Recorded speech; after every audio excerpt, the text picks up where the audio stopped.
first guitar that I ever bought that was a Gibson was this. I bought it with my bar mitzvah money. That's right. I went and I learned how to read from the Torah. And then I went and sang to God. And in return, he gave me money from other people. And I got to go to Daddy's Junkie Music and buy this thing. And I walked right in and I said, I want that one.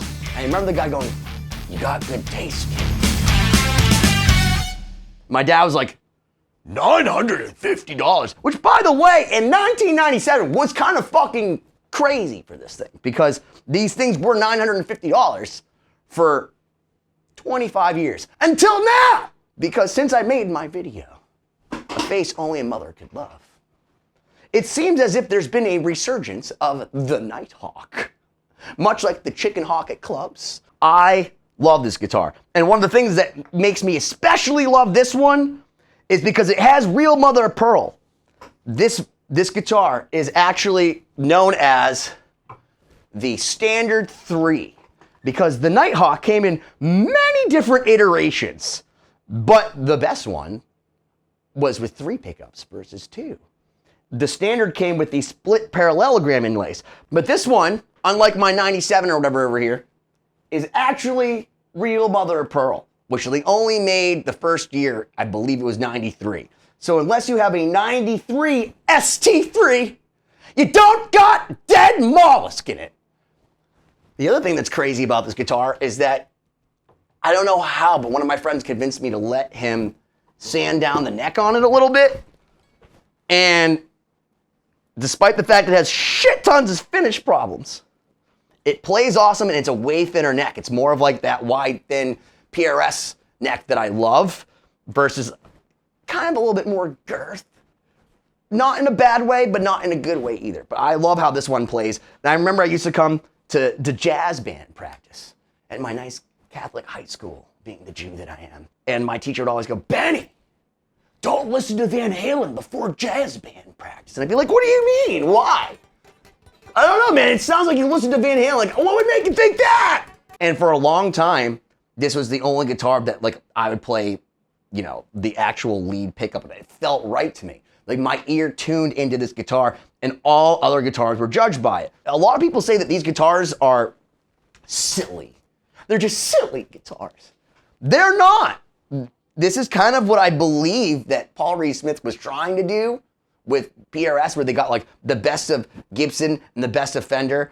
Gibson did it. That's the thing that's funny, is that Gibson did something awesome and we didn't even like pat them on the back for it. Like they come out with 67 versions of Slash's guitar and it's like, great. This model came out and all those Les Paul guys were like, this is stupid.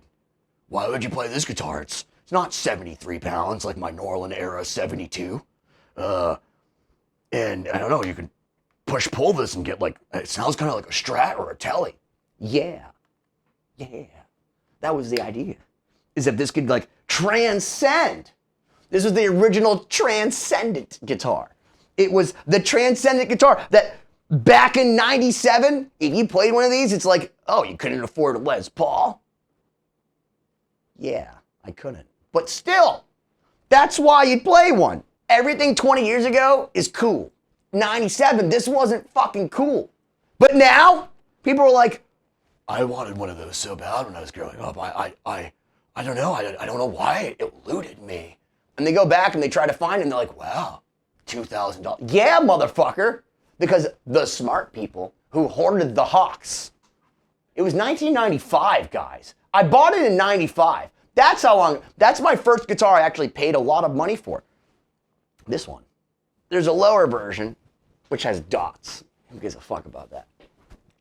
And then there's the custom, which I gotta tell you, she's beautiful. One, binding around the headstock. And if you guys notice, I like having inlaid truss rod covers because I like my flair. Your flair makes you who you are. That's the thing. That's why I liked Nighthawks actually for a long time, was because I was the only one with one. People, what the hell is that abomination? It's a Nighthawk, and I love it. And now when I look at this, I go, how did anyone ever not love this? Because you have the binding around the headstock with beautiful, again, all the customs had dead mollusk. crown inlays, which you don't see on a lot of Gibsons. I have it on my... I actually thought Gibson was pretty spiffy for putting it on the F-Hole Supreme. I'm like, oh, they put crowns on it. Other than that stupid headstock that's just supremely stupid, but beautiful. Ebony with crowns. Like, who would have thought that that was regal? Like, this might actually be like one of the tightest grained maple tops I have, as far as how thin and... But I love these guitars. And over the years, I just started buying and collecting them. But as you can see, I have a few different ones. Now, this is definitely the weirdest.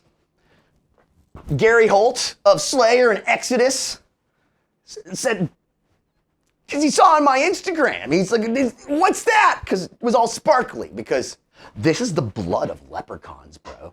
That's how we got this. In fact, I think this is one of one. I think they may have made, whatever year this was, 96 or 97. So where all the other ones are not custom shop and they don't have the black back. This is what most of them look like. This one has a custom shop logo. And I suspect that they probably made like one standard, like probably one iteration of each one of these. When I found out that this existed, this was the Nighthawk I had to have. And I let a bunch of them get away from me, and I'm so glad that I got this one when I did, because first off, you just never see them. You never see them come to market anymore. And when you do, they're expensive AF. For 1 year in 96, Gibson made a stock whammy. Are you shitting me? And just so you know, since my last video I made about this where I was annoyed to set it up, I've conquered the Floyd Rose. So this actually plays great and has nines on it and got a nice feel to it. But how wild is that? So not only do you have a bunch of guitars that people originally thought were bunk, but now you can not only play your jazz and your country on it,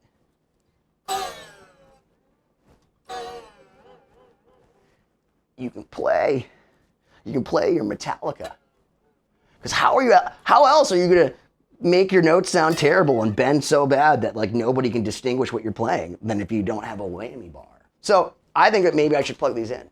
Should I plug them in? One of the things I absolutely love about the Nighthawk is that it really is that nice mix between a Les Paul and a Fender. So right off the bat, and again, I'm playing with delay, I'm playing through a crappy Boss Katana. Like, look at this, guys. That's what I'm playing through. Why? Because I was too lazy to go in and play my Kemper out there, because there's something about just being able to run around this room and plug things in, so I just set up my SM57 so that people wouldn't complain that we had ambient room noise. But there's something great about this guitar, because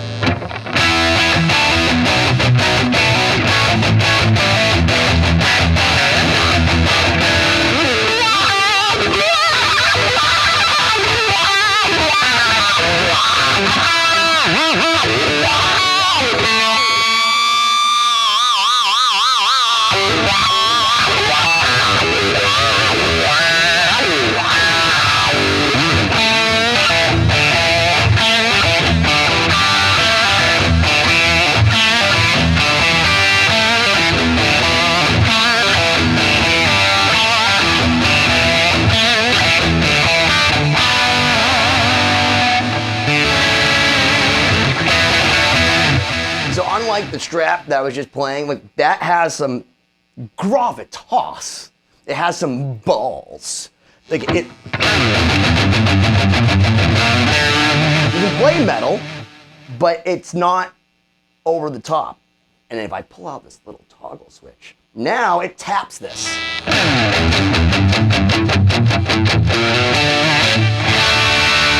has like that slightly thinner tone. It just has a really nice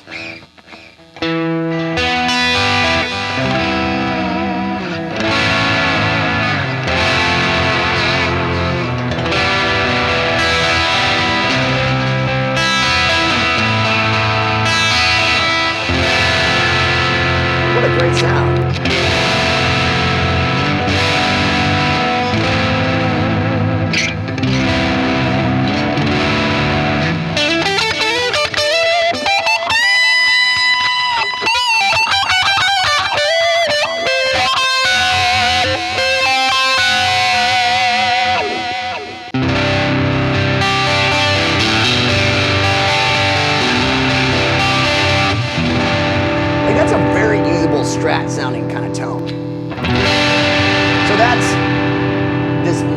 humbucker tapped, I guess.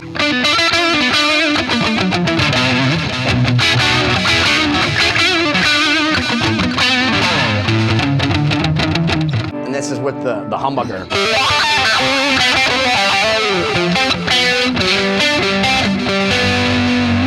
There's something about this sound that's just really nice. It's got this beautiful chime to it, but at the same time, it's not too chimey. So like, you can go on this like 4th position or whatever. Got this nice like.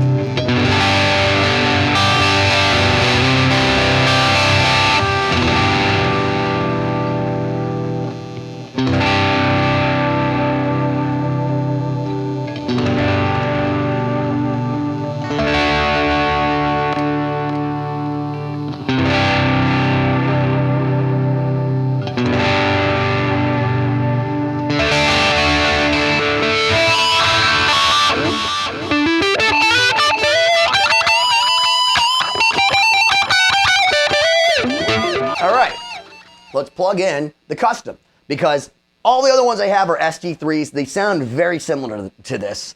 The custom sounds pretty similar to this, but it has the ebony fretboard. So let's try that fucker.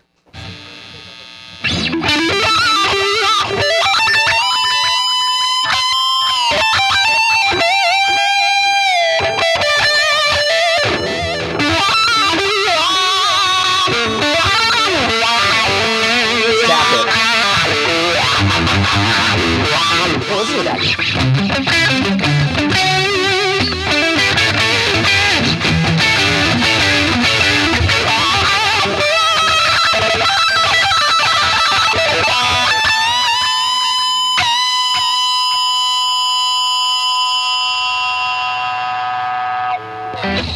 This sounds really good.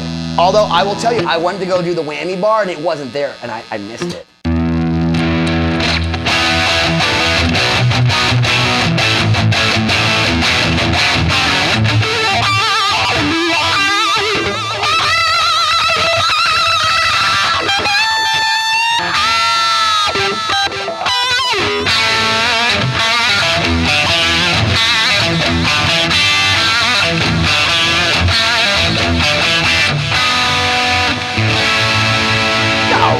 Nice sound to it. Now, I just tapped it.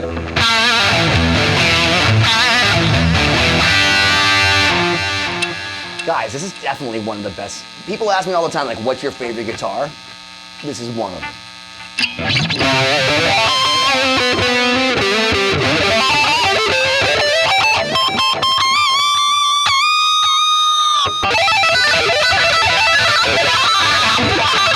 You hear that normally, it's just like,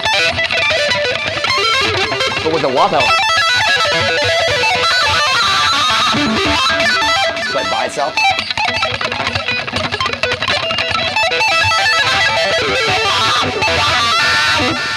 So it hides the fact that I'm terrible. But 2, the way that Frank Zappa used to use it is he didn't necessarily go like. He would kind of like set it to like different levels of tone, so you can kind of almost like milk the harmonic out of it. Look right there.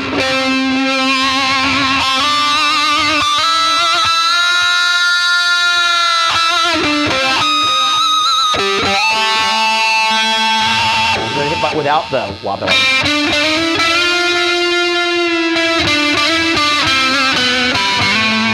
I'm still doing the harmonic, but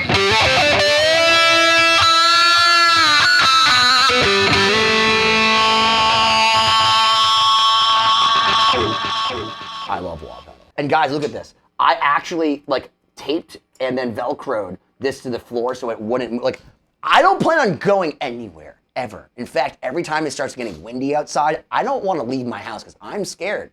In fact, I think it might be the end every single time. And I live in New England where we get fucking tsunamis and crazy hurricanes and like just like bukakis from heaven of fucking snow. I think to myself, if I'm gonna die, wouldn't this be a good place to do it? Here's the point of this video.